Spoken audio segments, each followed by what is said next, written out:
Langsung saja saya akan membacakan susunan acara kita pada hari ini. Untuk acara pertama yaitu pembukaan, kemudian ada pembacaan ayat suci Al-Quran, yang ketiga yaitu kata sambutan dari Ketua Umum Kalam FT Unsri, yang keempat ada penyampaian informasi dari perwakilan Yayasan Aman Palestina Indonesia, kemudian ada penyampaian materi, dilanjutkan dengan sesi tanya jawab, pembacaan doa, dan terakhir yaitu penutup. Selain itu, diharapkan pula kepada semua partisipan untuk dapat mengikuti rangkaian acara ini sampai akhir, karena akan banyak ilmu yang dibagikan oleh pembicara kita, dan akan ada link absensi yang nantinya akan dibagikan di akhir acara. Baiklah, untuk menghemat waktu, mari kita masuki acara yang pertama, yaitu pembukaan. Untuk membuka acara kita pada pagi hari ini, mari bersama-sama kita melafazkan basmalah. Bismillahirrahmanirrahim. Bismillahirrahmanirrahim. Selanjutnya adalah pembacaan ayat suci Al-Quran yang akan dibawakan oleh Saudara Mutasyam Ibnu Sapa. Kepada Mutasyam, saya persilakan.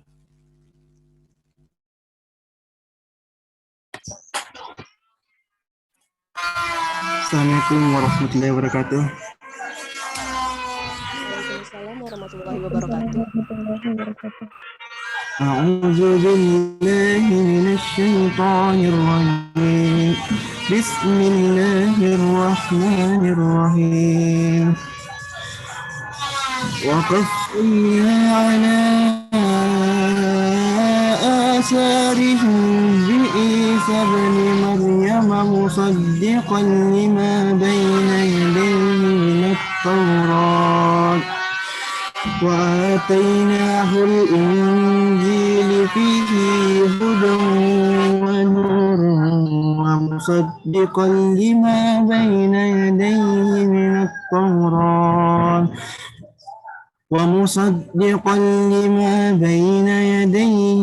التوراة وهدى وموعظة للمتقين وليحكم أهل الإنجيل بما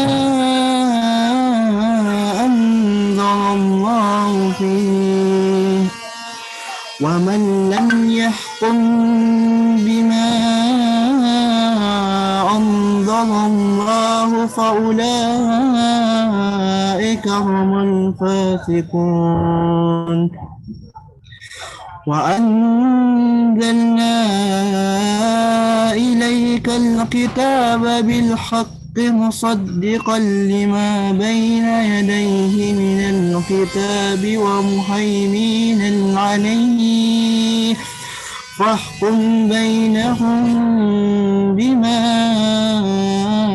أنزل الله ولا تتبع أهواءهم أما جاءك من الحق لكل جعلنا منكم شرعة ومنهاجا ولو شاء الله لجعل لكم أمة واحدة ولكن يبلوكم فيما آتاكم فاستبقوا الخيرات إلى الله مرجعكم جميعا فينبئكم بما كنتم فيه تختلفون صدق الله العظيم.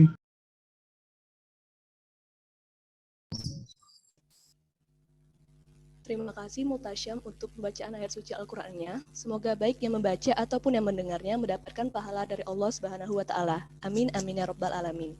Selanjutnya adalah kata sambutan dari Ketua Umum Kalam FT Unsri yang akan disampaikan oleh Kak Hisyam Asadullah. Kepada Kak Hisyam, saya persilakan.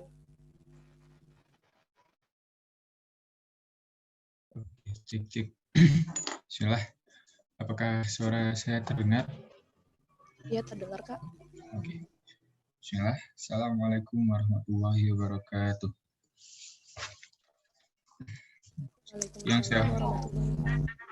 Yang saya hormati pemateri kita pada pagi hari ini Ustadz Miftahuddin Kamil MA.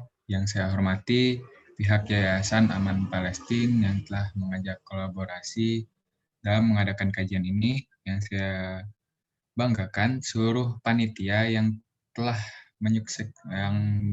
menyukseskan agenda kajian online kolaborasi pada pagi hari ini, dan yang saya hormati seluruh peserta dan para tamu undangan pada pagi hari ini.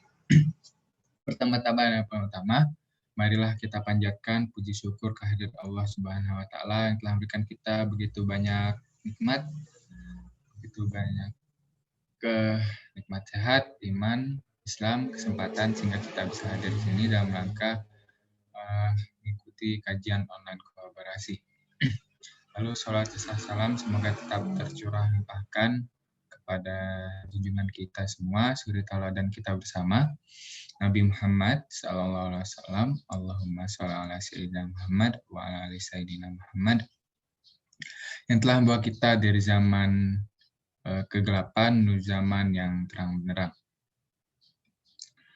Pertama sekali saya ucapkan terima kasih kepada seluruh pihak yang telah menyukseskan acara ini, baik dari pihak Yayasan Mamang Palestina ataupun dari pihak panitia. Semoga ke depan acara ini bisa berjalan dengan lancar. Lalu tak banyak yang bisa saya sampaikan. Saya hanya ingin berpesan bahwa pada kajian kali ini harapannya teman-teman bisa mengambil ilmu sebanyak-banyaknya dan menjaga adab gitu. Karena salah satu upaya untuk meraih keberkahan ilmu yaitu dengan menjaga adabnya. Jadi silakan teman-teman posisikan tempat-tempat terbaik, bisa dipersiapkan alat tulisnya, tempat duduknya, sinyalnya juga gitu. Jadi silakan dipersiapkan dari sekarang. Mungkin itu sedikit yang bisa saya sampaikan. Apabila ada salah kata saya mohon maaf. Wabillahi taufiq wal hidayah. Assalamualaikum warahmatullahi wabarakatuh. Waalaikumsalam warahmatullahi wabarakatuh. Terima kasih Kak Hisham untuk kata sambutannya. Selanjutnya adalah penyampaian informasi dari Yayasan Aman Palestina yang akan disampaikan oleh Kak Lutfi Nur Hikmat.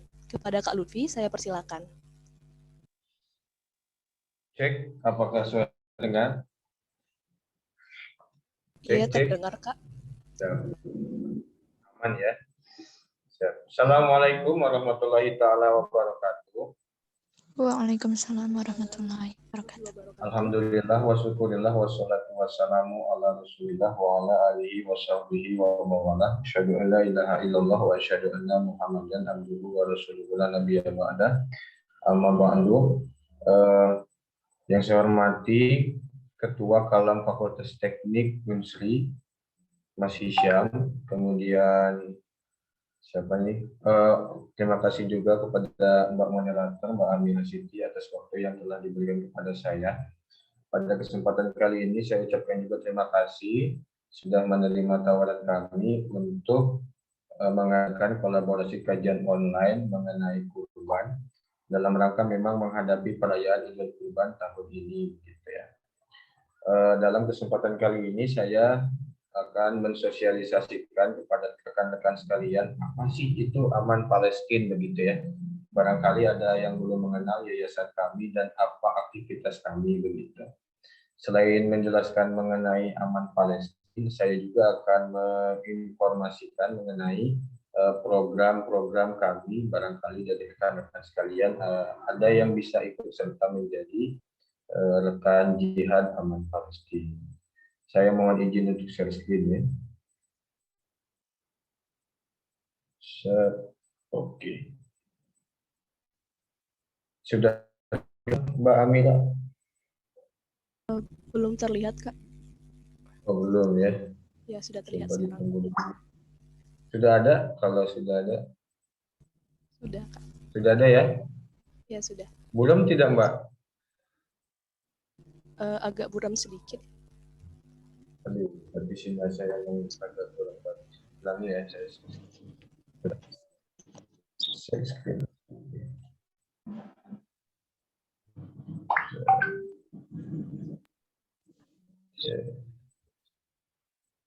Udah tertampilkan Mbak ya? Ya, sudah. Siap. Saya apa namanya?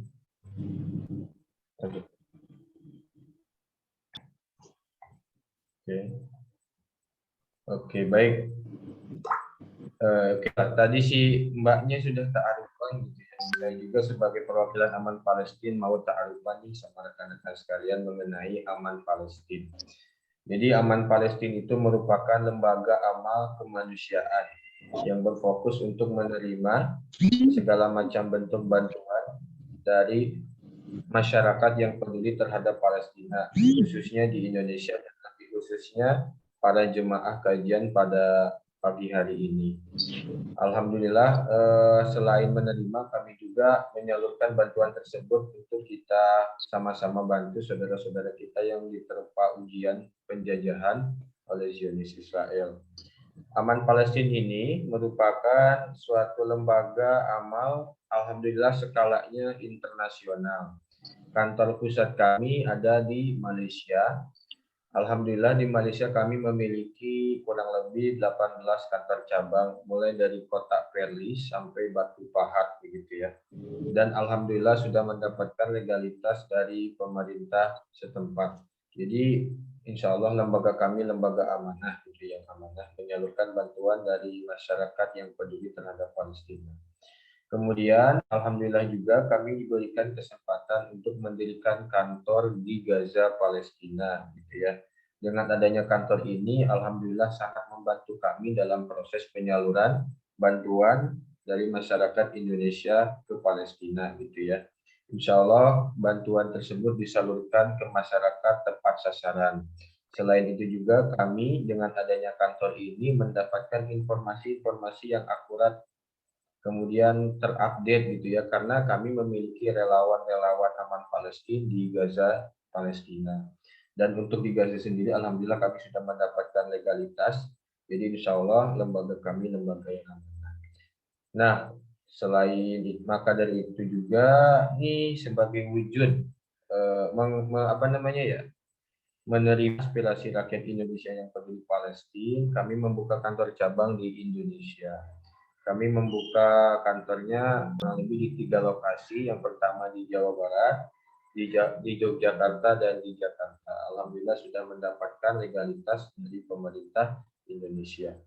Nah, dalam rangka menyambut perayaan Idul Adha pada tahun ini, gitu ya. Dalam rangka menyambut perayaan Idul Adha tahun ini, kami mencoba mensosialisasikan program amal bernama Kurban di Bumi Para Nabi.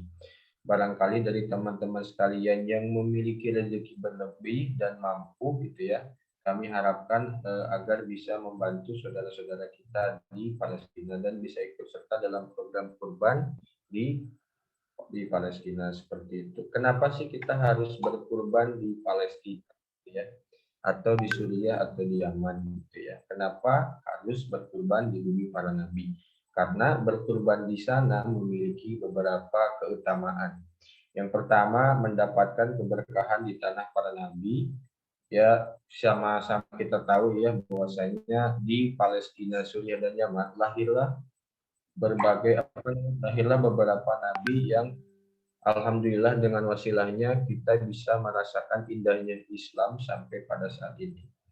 Teman-teman bisa merasakan indahnya berukhuwah, gitu ya, Islam yang baik begitu ya. Jadi dengan adanya keindahan Islam ini sebagai wujud terima kasih kita kepada masyarakat sana, marilah sama-sama kita bantu saudara kita di Palestina. Kemudian mendapatkan kemuliaan dari Allah Subhanahu wa taala atas saudara seiman. Teman-teman jihad sekalian, Palestina itu warga muslim, gitu ya. Orang Suriah warga muslim, Yaman juga warga muslim, gitu ya. Kita sebagai orang sesama muslim merupakan satu tubuh, gitu ya. Jika saudaranya sedang diterpa ujian sakit, kita pun merasakan sakit, gitu ya. Maka dari itu, untuk saat ini masyarakat saudara-saudara kita di Palestina sedang merasakan kesakitan penjajahan Zionis Israel. Nah, sebagai wujud solidaritasnya, marilah sama-sama kita bantu mereka supaya rasa sakitnya itu bisa perlahan hilang, gitu ya, atau bahkan memang Palestina bisa mendapatkan kemerdekaan. Yang ketiga, mendapatkan pahala menyantuni anak yatim dan miskin. Kenapa sih ada pahala menyantuni anak yatim? Sekadar informasi teman-teman. Jadi populasi masyarakat yatim di sana sangat banyak karena ayah-ayah di sana, suami-suami di sana gitu ya, menjadi target operasi pembunuhan oleh tentara Zionis Israel. Jadi populasi anak yatim di sana kurang lebih yang saya dengar informasinya dari relawan kami di Palestina sebanyak 200.000 anak gitu ya. Dan juga insya Allah akan disalurkan untuk warga miskin di Palestina. Dan yang terakhir akan dikonsumsi oleh para mujahid. Jadi teman-teman akan mendapatkan pahala secara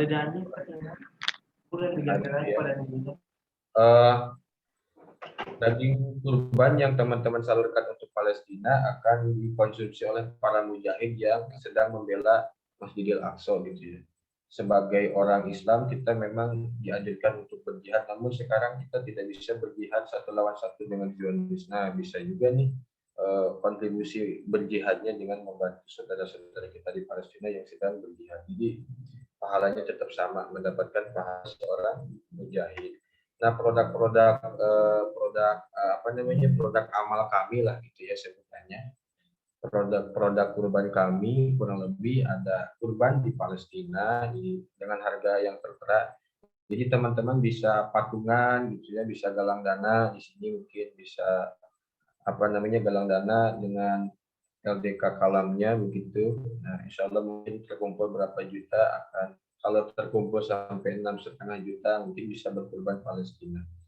Nah, insya Allah akan kami salurkan apabila berminat untuk warga Gaza, tepi barat, Yerusalem, dan Hebron. Target tahun kemarin alhamdulillah tercapai 40 ton daging untuk 200.000 penerima manfaat. Kemudian kita buka juga kurban di Suriah, gitu ya, kurban di Suriah dengan harga yang sama begitu ya. Alhamdulillah tahun kemarin berhasil mendistribusikan 15,5 ton daging untuk penerima manfaat.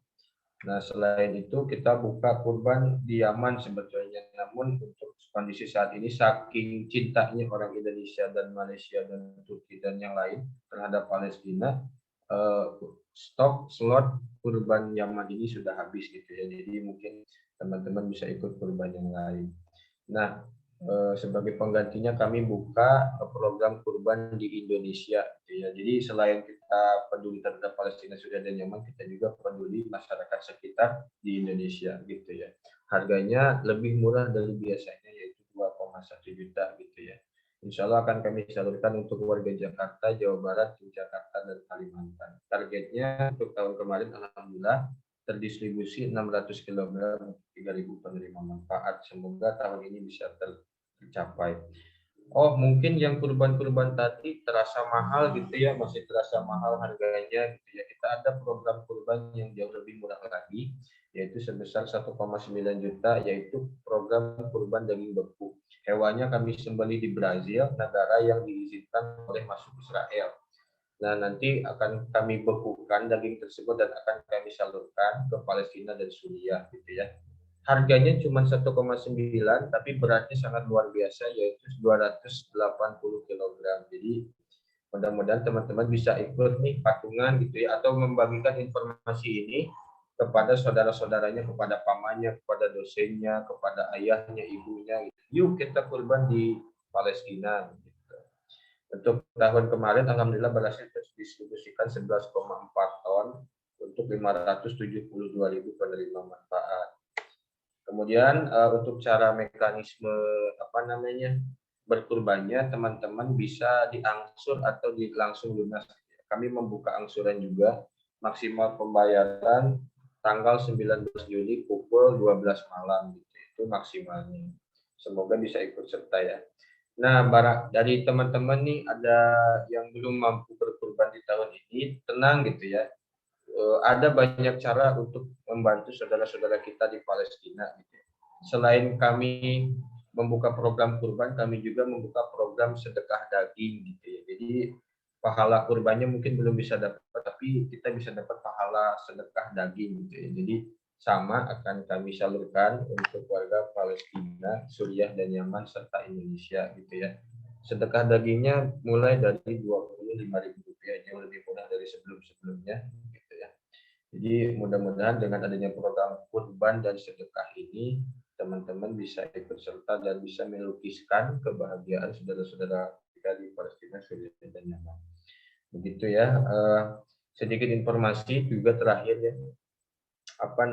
Orang Palestina, Suriah dan Yaman itu mereka sebetulnya makan daging kalau ada yang ngirim daging gitu ya.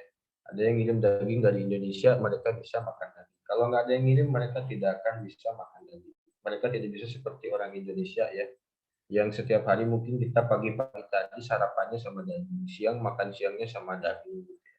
Orang Palestina belum tentu bisa merasakan nikmatnya makan daging. Maka dari itu mungkin bisa menjadi salah satu motivasi kita untuk bisa ikut berkurban dan sedekah daging ke Palestina.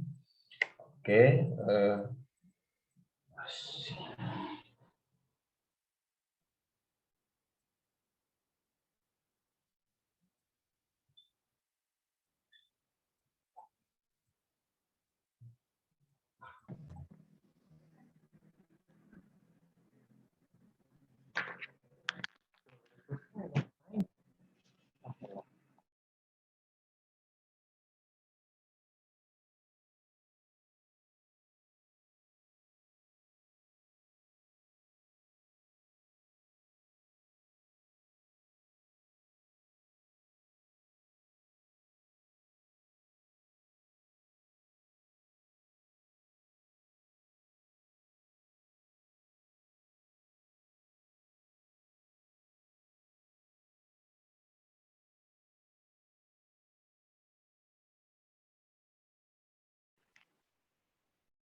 Baik, mungkin Kak Lutfinya ada terputus sinyal sebentar, mungkin kita bisa nunggu sejenak selagi Kak Lutfinya menyambungkan kembali ke Zoom.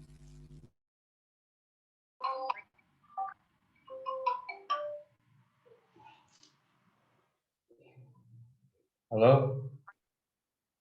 Ya Kak, Cek. Oh, mohon maaf tadi saya terlempar ya.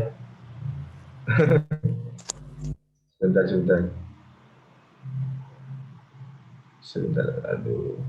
Boleh saya dijadikan host lagi, Mas? Oh, ini saya atas nama Lutfi sekarang. Boleh dijadikan host sebentar. Apa tadi? Informasinya sedikit lagi. Nah, alhamdulillah. Boleh minta waktu sedikit lagi, Mbak? iya boleh Kak Lutfi. Oh, siap. Silakan.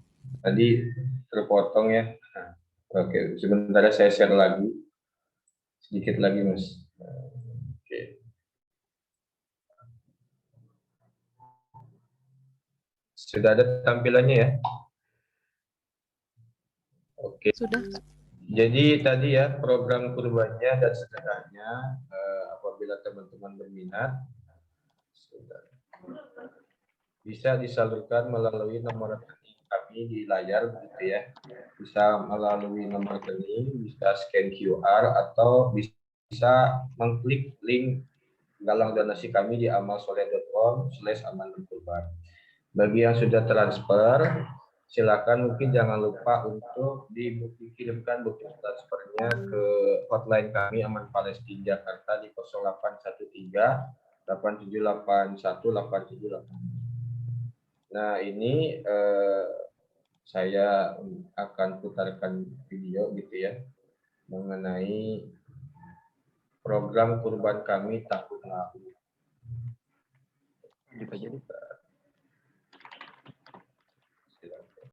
Oke.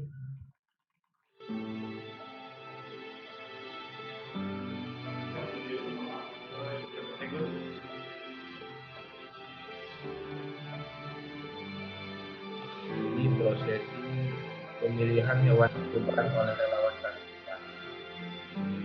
Insya Allah kami akan hewan-hewan kurban terbaik yang paling padat dan bersemak. Prosesi pengemasannya kalau akan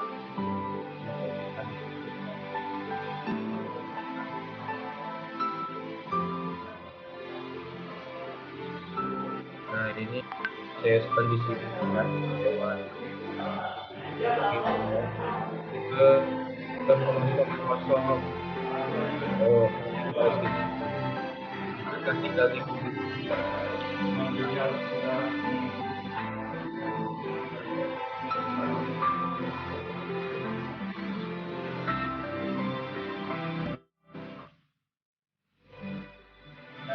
dibagikan ke anak-anak yatim di Palestina, salah satu bukti bersihnya.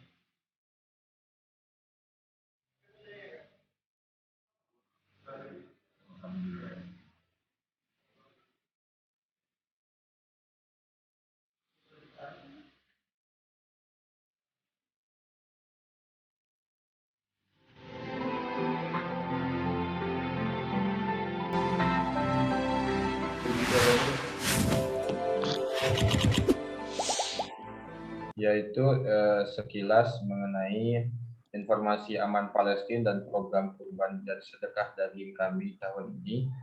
Kami tunggu kontribusi teman-teman dalam menjadi seorang mujahid pembela Masjidil Aqsa, gitu ya. Semoga bisa ikut serta.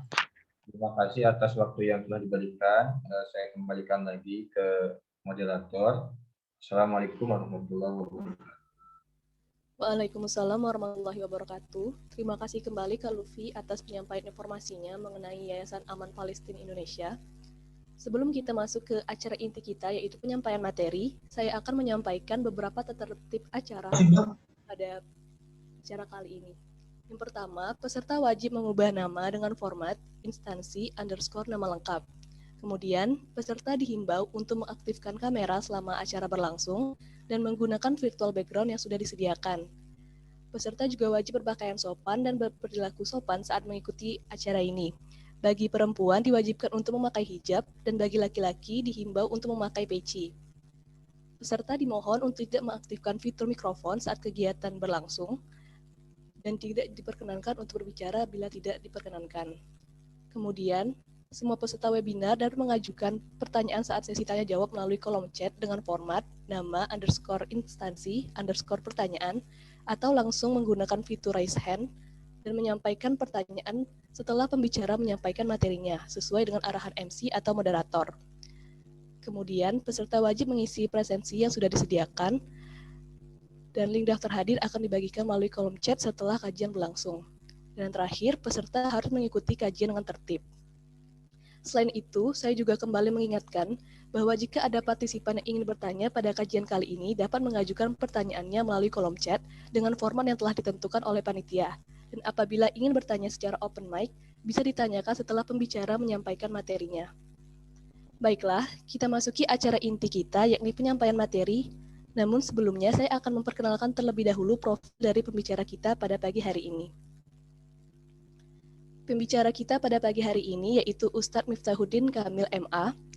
Beliau lahir di Jakarta tanggal 27 September tahun 1973. Beliau menempuh riwayat pendidikannya di Pondok Pesantren Darul Rahman Jakarta dan melanjutkan S1-nya di Universitas Islam Internasional Malaysia dan S2-nya di Universitas Malaya.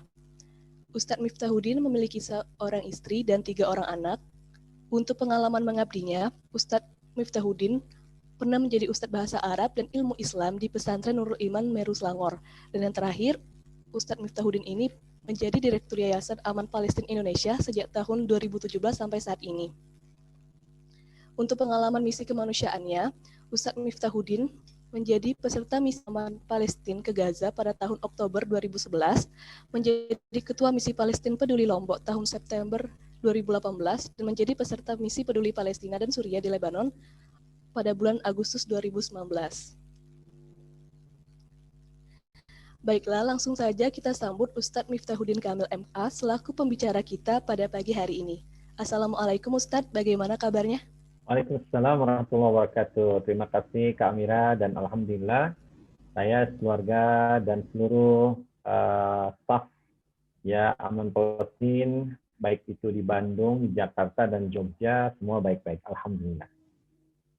Iya, Alhamdulillah Ustadz. Terima kasih Ustadz sebelumnya untuk waktunya yang sudah menghadiri dan bersedia menjadi pembicara pada kajian kolaborasi hari ini. Dan saya izin untuk mengingatkan pula bahwa waktu dari pemaparan materinya selama 45 menit Ustadz. Dan jika waktu sudah tersisa 5 menit, saya juga mohon izin untuk mengingatkan kembali lewat suara. Baik. Baiklah. Boleh saja. Tolong dibuka ini ya, screen sharing ya. Iya Ustadz. Baik, makasih. Saya persilakan kepada Ustadz Miftahuddin Kamil MA untuk menyampaikan materinya. Saya persilakan Ustadz. Mbak Amira, tolong screen sharing dibuka. Bismillahirrahmanirrahim. Rabbi shrah li sadri wa yassir li amri wa hlul 'uqdatam min lisani yafqahu qawli. Allahumma la sahla illa ma ja'altahu sahla wa anta taj'alul hazana was-sa'ba in syi'ta sahla. Allahumma rabbi yassir wa la tu'assir. Allahumma tammin bil khair. Allahumma alif baina qulubina wa aslih dhata bainina. Allahumma amitna 'ala syahadati fi sabilik. Ya Allah, wafatkanlah kami dalam keadaan kami taat dan beribadah padamu ya Rabb. Wafatkanlah kami dalam keadaan kami membantu perjuangan saudara-saudara kami di bumi Palestina. Dan wafatkanlah kami dalam keadaan kami terus istiqamah untuk menjaga kesucian masjid tercinta Al-Aqsa, masjid yang pernah menjadi kiblat pertama umat Islam, masjid yang pernah menjadi singgahan Nabi pada waktu peristiwa Isra wal Mi'raj, dan masjid ketiga tersuci umat Islam setelah Masjidil Haram dan Masjid Nabawi. Baik, sebelum saya mulai, bisa Mbak atau siapa-siapa boleh tolong dibuka screen sharing. Mudah-mudahan bisa ditampilkan PPT ya untuk obrolan kita pada pagi hari ini insya Allah. Bang Lutfi, minta tolong untuk dibuka screen sharing.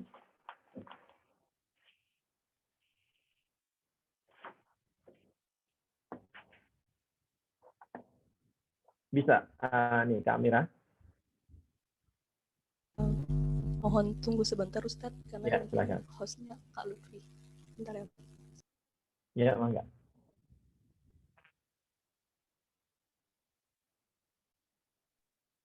Mungkin udah bisa nih Ustadz, bisa Udah dicoba ya? dulu. Ya, alhamdulillah. Baik, udah bisa alhamdulillah. Baik, assalamualaikum warahmatullahi wabarakatuh. Waalaikumsalam warahmatullahi wabarakatuh. Alhamdulillah wassalatu wassalamu ala Rasulillah Muhammad ibn Abdullah wa ala alihi wa ashabihi wa qarabati wa azwaji wa man da'a bi da'watihi wa istanna bi sunnatihi ila yaumil qiyamah, amma ba'd. Kepada ketua-ketua ya persatuan yang bekerjasama dengan teman Palestina Indonesia pada pagi hari ini. Tadi saya tidak mengikuti dari awal ya, minta maaf, masih bersama dengan seluruh staf dan juga relawan teman Palestina. Setiap pagi kami ada briefing pagi, ya morning briefing. Jadi tanpa mengurangi rasa hormat kami, ya tidak menyebutkan nama yang memberikan sambutan ataupun ketua yang dihormati ya. Tapi insya Allah mudah-mudahan Allah selalu menghormati kita dalam artian memuliakan kita dan juga kita mendapatkan ridha Allah Subhanahu wa taala dengan mensukseskan acara pada pagi hari ini. Sebab acara ini Masya Allah, ya judulnya aja sudah luar biasa ya. Sudah ini mungkin kajian yang kesekian kalinya yang saya isi, tapi kali ini judulnya memang luar biasa. Ya, dengan judul ketika kurban disembelih sudahkah takwa diraih.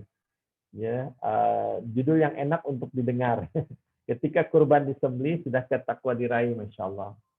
Ya, kakak moderator Amira Siti Ramadhani yang dimuliakan Allah, dan tentunya seluruh peserta pada pagi hari ini yang berjumlah sudah sampai 57. Tadi ada sampai 61, kemudian 57, berkurang, bertambah, luar biasa. Ya, antusias hadirin untuk sama-sama yang pertama mendapatkan pahala silaturahim dari kita ngumpul di Zoom ini. Ya, pahala silaturahim cukup besar, teman-teman. Jadi insya Allah dengan keikhlasan kita hadir pada pagi hari ini di kajian online kolaborasi ya antara Aman Palestina Indonesia dengan Universitas Sriwijaya ya, Kak Amira. Betul ya teman-teman? Ya, betul, Ustaz. Betul. Dari fakultas apanya nih? Ini Lembaga Dakwah Fakultas Teknik, Ustaz. Masya Allah. Lembaga dakwah. Kampus berarti ya, LDK.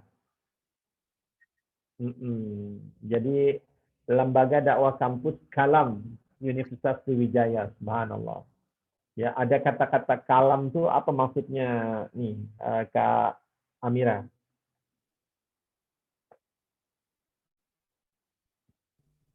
Setahu saya kalam itu berhubungan dengan kitab suci Al-Quran, Ustaz. Masya Allah, kalam. Ya, al-kalam. Baik. Mudah-mudahan sesuai dengan nama yang diberikan, ya kita semua menjunjung ya firman Allah dan mendaulat firman Allah supaya ya hukum-hukum Allah yang akan diberlakukan di Nusantara ini insya Allah. Baik, Kak Moderator dan seluruh peserta pada pagi hari ini, ya ketika kurban disembelih sudahkah takwa diraih? Ini merupakan peringatan untuk saya sebenarnya. Ya, peringatan untuk saya. Kenapa? Karena jangan sampai kurban itu hanya jadi rutinitas tahunan. Ada orang yang tiap tahun berkurban, tapi ternyata ya bagaimana dengan takwanya? Adakah bisa diperbaiki, ditingkatkan? Ini hampir serupa kalimat ini dengan hadis Nabi SAW. Rasulullah SAW pernah bersabda, "Kam min sha'imin laysa lahu min siyamihi ila al-ju' wal 'atash." Berapa banyak orang yang berpuasa tapi dia tidak mendapatkan apa-apa kecuali hanya al-ju', ya, menahan lapar, wal 'atash, dan menahan ya kan dari rasa haus. Itu aja. Karena puasanya tidak sempurna atau puasanya tidak mengikuti ya ajaran yang diajarkan oleh baginda Rasul sallallahu alaihi wasallam dan jenis Quran, ya. Jadi jangan sampai ya dia hanya jadi rutinitas biasa tiap tahun. Ya berkurban tapi tidak mendapatkan ketakwaan atau takwanya tidak diraih di sini bahasanya. Sudahkah takwa diraih? Nah ini. Jadi ikhwah fillah rahmakumullah, ya ini satu peringatan untuk kita. Oleh karena itu kita ya mendapatkan satu pencerahan, ya menjadi guideline kita ayat-ayat Al-Qur'an itu termasuk surah Al-Kautsar. A'udzu billahi minasyaitonir rajim. Inna a'tainakal kautsar. Allah Subhanahu wa taala berfirman, sungguhnya ya kami inna a'tainaka al-kautsar. Ya, inna a'tainakal kautsar. Kalau dibaca sambung begitu. Sungguhnya kami sudah memberikan kepadamu, ya kami telah memberikan kepadamu. Hanya di sini ya Allah sedang berdialog dengan Nabi SAW, tapi tidak menutup kemungkinan ini juga dialog kita, ya hamba-hamba Allah, ya siapapun kita, dimanapun kita, sungguhnya ya kita Allah Subhanahu Wa Taala telah memberikan nikmat yang begitu banyak, nikmat yang banyak. Dalam surah ini disebut oleh Allah dengan Al-Kautsar. Inna a'tainakal kautsar. Sungguhnya kami sudah memberikan kepadamu nikmat yang begitu banyak. Coba kita lihat dalam ya diri kita aja, ya. Kita lihat dalam diri kita, belum lihat ke alam nih. Baru di dalam diri, internal tubuh badan kita. Masya Allah, berapa banyak sistem-sistem di dalam tubuh badan kita. Sistem pencernaan, sistem ya aliran darah, ya, sistem penglihatan, sistem pendengaran, sistem kerja otak, dan seterusnya dan seterusnya. Luar biasa. Dan tidak ada satupun sistem ini yang Allah pasang tarif, rekening, ada tagihan bulanan. Insya Allah jantung ada tagihan bulanan? Nggak ada. Bahkan jantung juga tidak dipasang on-off, switch on, switch off oleh Allah Subhanahu Wa Taala. Khawatirnya kalau kayak air, listrik, di switch on, switch off, kita switch on tapi lupa switch off. Atau kita switch off, lupa switch on. Wah, begitu. Jadi nggak ada tagihan rekening jantung, ya, tagihan rekening paru-paru. Tapi itu berjalan 24 jam non-stop. Masya Allah. Jadi ikhwah fillah rahmakumullah, ya wal akhwat, ini membuktikan benarlah sabda Nabi SAW. Rasulullah SAW pernah bersabda, tidak ada satupun di kalangan ya kita yang masuk surga karena amalnya. karena sholatnya, karena puasanya, karena zakatnya, ya karena baca Qur'annya, nggak ada kata Rasulullah. Tapi Allah ya yang memberikan rahmat kasih sayang Allah sehingga Allah masukkan seorang hamba itu ke dalam surga Allah Subhanahu wa taala. Lalu alasannya kenapa? Karena kalau mau jujur ditimbang, ya dibandingkan dan ditimbang antara amal soleh kita dengan nikmat yang Allah berikan, ternyata nggak pernah bisa sebanding. Begitu banyak kebaikan yang Allah berikan, begitu banyak nikmat yang Allah berikan, sampai Allah berani itu. Ya, Allah bilang, wa atakum min kulli ma sa'altumuhu wa in ta'uddu ni'matallahi la tuhsuha. Dan Allah berikan kepada kamu apa yang kamu minta, tapi kamu tidak akan pernah mampu untuk menghitungnya. Ya, andai kata air di samudra ini dijadikan tinta dan pohon-pohon yang ada di atas muka bumi dijadikan pena untuk menuliskan nikmat-nikmat Allah, niscaya ya air itu akan habis, ya pohon-pohon itu juga akan habis, tapi nikmat Allah masih lagi banyak yang untuk dituliskan. Oleh karena itu, maka Allah melanjutkan firman Allah, fasalli li rabbika wanhar. Karena kamu udah banyak dapat nikmat dariku, kata Allah, maka sholatlah karena Tuhan, karena aku. Ya, fasalli li rabbik. Maka dirikanlah sholat karena aku, kata Allah. Wanhar, dan sembelihlah hewan kurban, dan berkorbanlah juga karena aku. Inna syani'aka huwal abtar. Sungguhnya orang-orang yang membenci kamu, ya Muhammad, dialah orang yang terputus dari rahmat Allah, dari kasih sayang Allah. Nah, dari ayat surah Al-Kautsar, terutama ayat yang kedua, ini kita tahu kenapa kita berkurban. Harus diluruskan niatnya. Niat kita berkurban apa? Ya, begitu. Ya, kenapa kita berkurban? Itu sudah tercermin dari ayat kedua surah Al-Kautsar. Ya, ikhwah fillah rahmatullah. Nanti ya insyaallah akan saya tunjukkan ininya apa? Poin-poinnya. A'udzu billahi minasyaitonir rajim. Lan yanalallaha luhumuha wala dima'uha walakin yanaluhu taqwa minkum. Kadzalika sakhkharaha lakum litukabbirullaha 'ala ma hadakum wa basyiril muhsinin. Surah Al-Hajj ayat ke-37. Nah, judul yang bagus pada pagi hari ini itu adalah intisari dari ayat ini. Ya, daging-daging unta atau daging-daging kurban dan darah kurban itu sekali-kali tidak akan pernah dapat mencapai ya Allah Subhanahu wa taala dalam kurungan keridhaan Allah. La yanalullah, tidak akan sampai pada Allah. Ya, daging-daging kurban kita, darah-darah kurban itu ya udah. Ya, dia selesai di dunia ini. Yang akan sampai adalah ketakwaan seorang yang berkurban. Tapi ketakwaan dirimulah ya, atau ketakwaan darimulah yang akan sampai pada Allah Subhanahu wa taala. Jadi, kenapa kita berkurban? Di sini pun tercermin agar kita meraih ketakwaan ya pada Allah Subhanahu wa taala. Kadzalika sakhkharaha lakum. Demikian Allah tundukkan hewan-hewan ternakan ini. Hewan-hewan kurban. Padahal kalau mau diadu kekuatan contohnya antara kekuatan satu ekor sapi dengan kekuatan satu manusia, ya jauh. Ya, makanya banyak video-video lucu itu. Ya, kita lihat sapi itu lepas begitu. Sebelum dikorbankan dia terlepas. Wah, mau nangkapnya minta ampun, bukan satu orang, banyak, sampai akhirnya terpaksa sapi itu ditembak. Ya kan, dilumpuhkan. Karena apa? Wow, sangat galaknya sapi itu. Ya, itu kenapa? Karena memang kekuatan seekor binatang yang namanya sapi, Masya Allah, itu luar biasa. Tapi Allah sebut di sini, kadzalika sakhkharaha, Allah tundukkan hewan-hewan ini lakum bagi kalian. Litukabbirullaha 'ala ma hadakum, agar engkau membesarkan Allah, bertakbir atas hidayah ataupun hadiah yang Allah berikan padamu. Allahu akbar, Allahu akbar. Nanti akan datang masanya, waktunya kita bertakbir. Wa basyiril muhsinin, dan berilah kabar gembira pada orang-orang yang berihsan atau yang berbuat baik. Siapa dia? Orang yang berkurban. Masya Allah. Ya, tujuan berkurban sekali lagi yang pertama apa? Taqarruban ilallah. Katanya juga udah kurban, qaf, ya kan, ada qaf, ada kaf gitu kan. Kurban dari qaraba yuqarribu, ya, ataupun ya qaruba yaqrubu. Qaruba yaqrubu artinya dekat. Ya, qaraba yuqarribu mendekatkan. Taqarruban artinya mendekatkan diri pada Allah Subhanahu wa taala.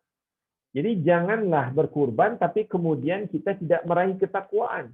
Bahkan semakin jauh kita dari Allah Subhanahu wa taala. Wah, ini sama dengan yang disebut oleh baginda Rasul tadi.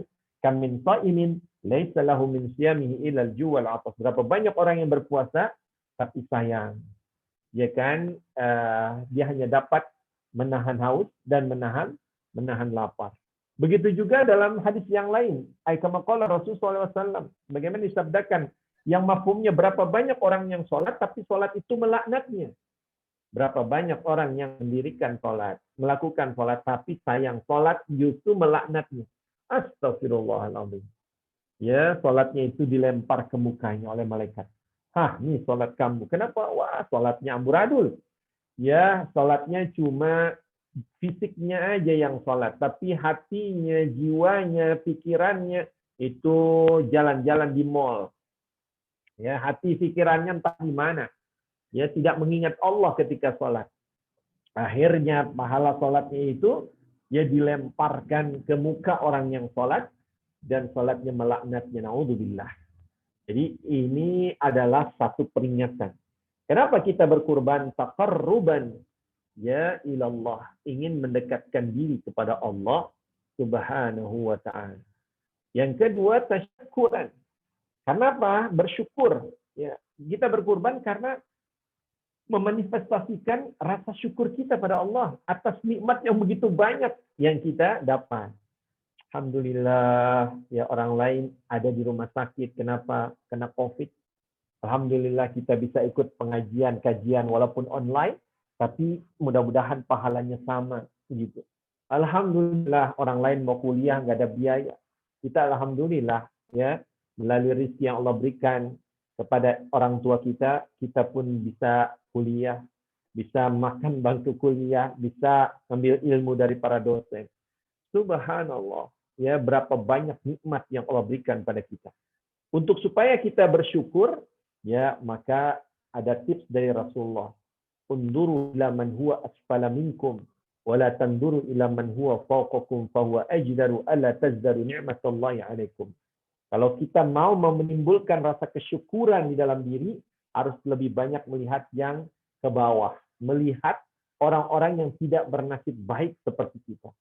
Itu yang saya sebut tadi. Aduh, kita bisa jalan, orang lain nggak punya kaki, nggak bisa jalan. Ya alhamdulillah punya motor, orang lain kemana pakai sepeda. Oh subhanallah, yang punya sepeda alhamdulillah punya sepeda. Ya orang lain kemana-mana jalan kaki, ngukur jalan, masya Allah.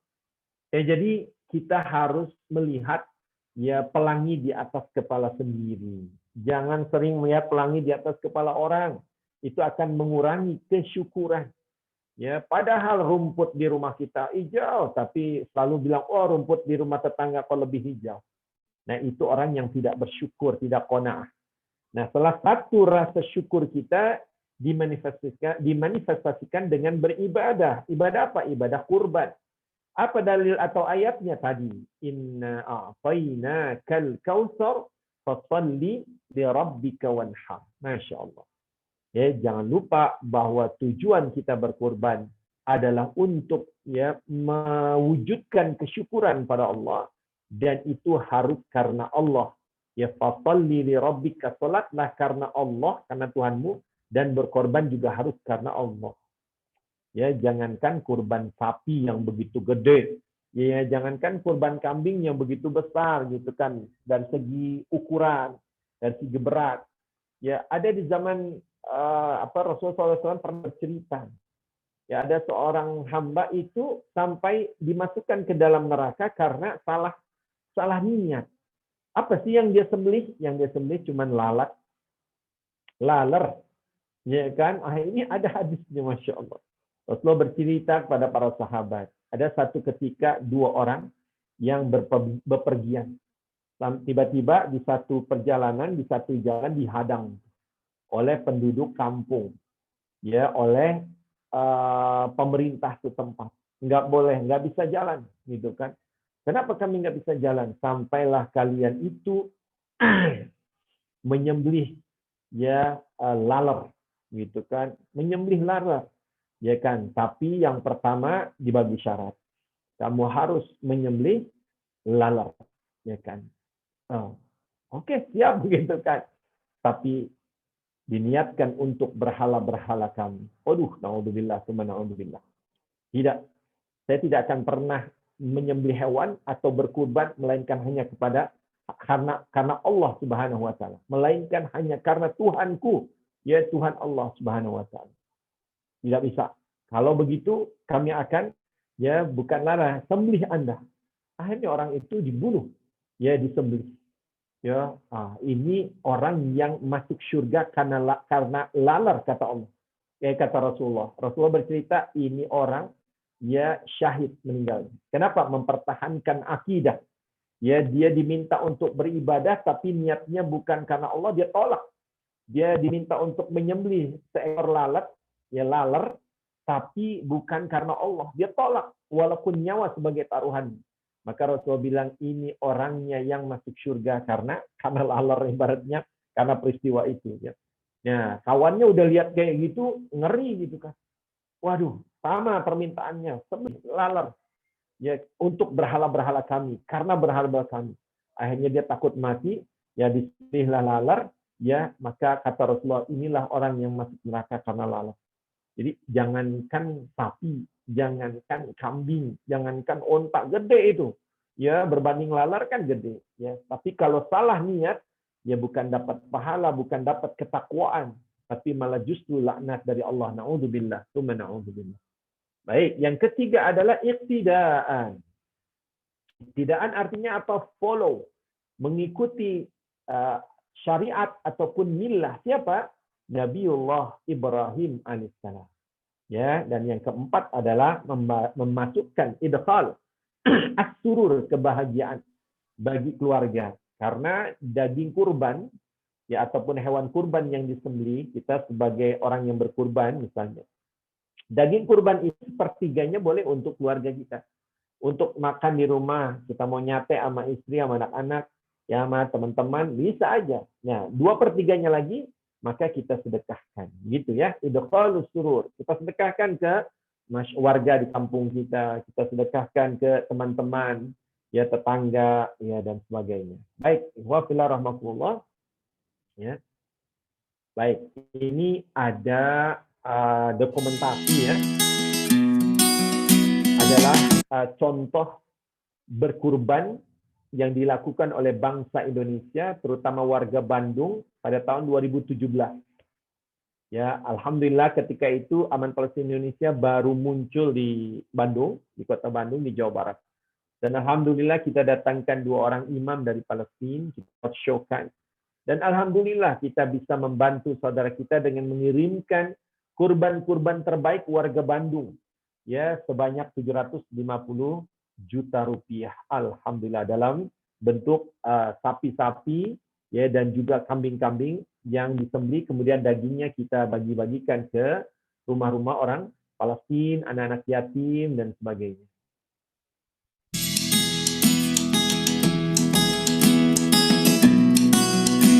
Angkat kamera berkibar di Gaza Palestina.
لأولادك كمان. تفضل يا عم. شكرا. Afwan. Kita lihat ya dalam video ini, mulai dari 2017 bendera Indonesia ya bergandengan dengan bendera Malaysia dikibarkan di Gaza, Palestina. Ini di kota Gaza, tempat penyembelihan hewan. Kemudian kita lihat tadi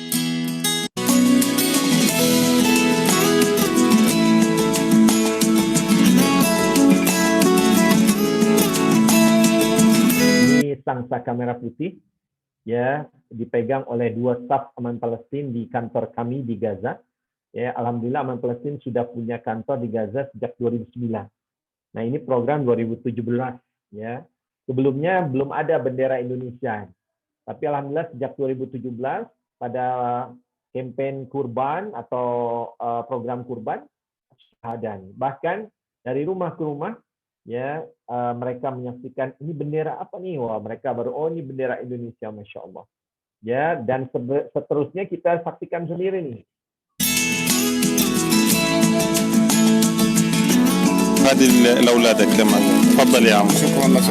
Ini yang mengucapkannya adalah saudara-saudara seakidah kita di bumi Gaza Palestina. Thanks for the people of Indonesia. Terima kasih saudara-saudaraku dari Indonesia. Kenapa? Daging kurban kita sampai ke sana. Ya, dimakan oleh para mujahidin yang baru-baru ini ya alhamdulillah memenangi peperangan melawan Israel. Ya, Israel yang menyerang, kemudian kita serang balik. Mereka mengganggu orang yang lagi sholat di Masjidil Aqsa, yang sedang khusyuk mengisi malam-malam terakhir, malam-malam ganjil begitu ya. Dan alhamdulillah kemenangan milik Allah dan kemenangan diberikan pada para mujahidin. Ya, daging korban kita dimakan oleh anak-anak yatim yang ayahnya dibunuh oleh Israel. Ya, dan anak-anak Palestina itu kebanyakan adalah penghafal Al-Qur'an. Masya Allah. Thanks for the people of Indonesia. Ya, maka ini merupakan suatu yang luar biasa. Ya, padahal seharusnya kita yang berterima kasih kepada mereka karena sudah menyediakan lahan pahala untuk kita ya. Barakallahu fiik. Kul aam bikhair.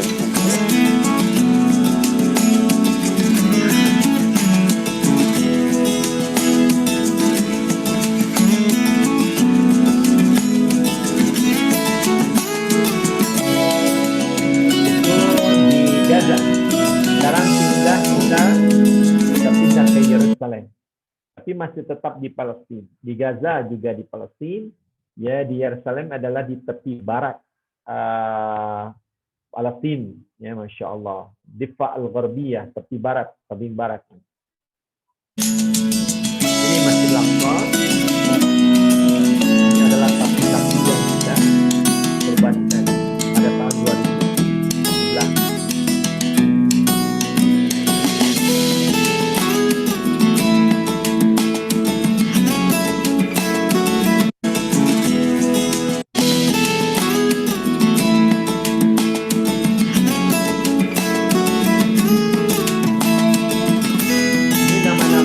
Yang berkurban, ya baik itu individu maupun institusi. Ya, kita lihat nih Masjid Al-Ukhwah, ya Balai Kota. Ini masjidnya Balai Kota Bandung ataupun pemerintahan Kota Bandung. Tadi kita lihat ada Universitas Komputer. Ya, jadi alhamdulillah kita memang membuka peluang agar kita bisa ya berkurban. Ya, di mana? Di bumi yang diberkahi oleh Allah. Kenapa? Karena kita ingin mendekatkan diri pada Allah. Kita ingin mewujudkan atau meluahkan kesyukuran. Ya, mewujudkan kesyukuran pada Allah. Karena begitu banyaknya nikmat yang Allah berikan. Dan pada waktu yang sama kita ingin mengikuti jejak ya ataupun millahnya Nabi Ibrahim alaihissalam. Nah, siapakah Nabi Ibrahim yang kita mau contohi ini? Ya, ternyata Nabi Ibrahim itu atau kata-kata Ibrahim itu disebut di dalam Al-Quran sebanyak 69 kali. Subhanallah. Bukan di satu surah, tapi di 25 surah. 69 kali disebut oleh Allah di dalam Al-Quran. Dan kata Ibrahim itu sendiri ternyata asalnya bukan bahasa Arab, tapi bahasa Suryaniyah. dan dalam bahasa Arabnya adalah Abun Rahim. Ya, Ibrahim itu kalau dalam bahasa Arab adalah artinya Abun Rahim, ayah yang penyayang. Ayah yang lembut hati, penyayang, penyantun. Dan Nabi Ibrahim itu seorang rasul yang tergolong sebagai Nabi Ulul Azmi. Ada berapa Nabi Ulul Azmi? Ada 5. Ya, Muhammad sallallahu alaihi wasallam, kemudian Isa ya alaihissalam, Musa alaihissalam, Ibrahim alaihissalam, Nuh. Jadi kalau nama depannya Nabi-Nabi Ulul Azmi digabung jadi mimin ya. Mimin, Muhammad, Isa, Musa, Ibrahim, Nuh. Dan Nabi Ibrahim mendapatkan julukan yang lain, yaitu Khalilur Rahman, kekasih Allah. Dan Abul Anbiya, bapaknya para nabi. Masya Allah. Nah, pada tahun 1997, beliau dilahirkan di selatan Irak. Ya, lahirlah Nabi Ibrahim. Pada ketika itu adalah masa pemerintahan Raja Namrud bin Kan'an.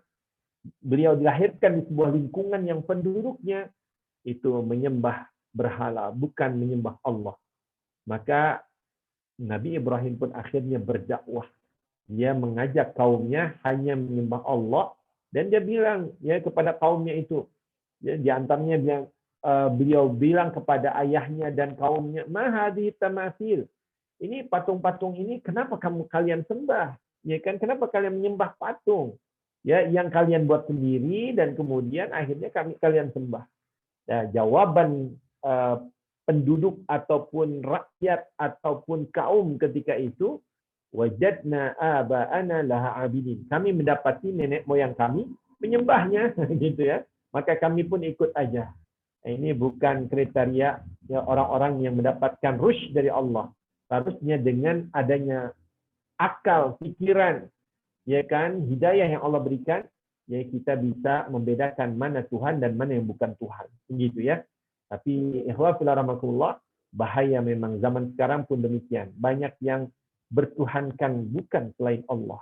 Ya, Tuhannya jabatan, Tuhannya kursi kekuasaan, Tuhannya ya uang, ya Tuhannya 1 triliun, 1 miliar, Allah naudzubillah.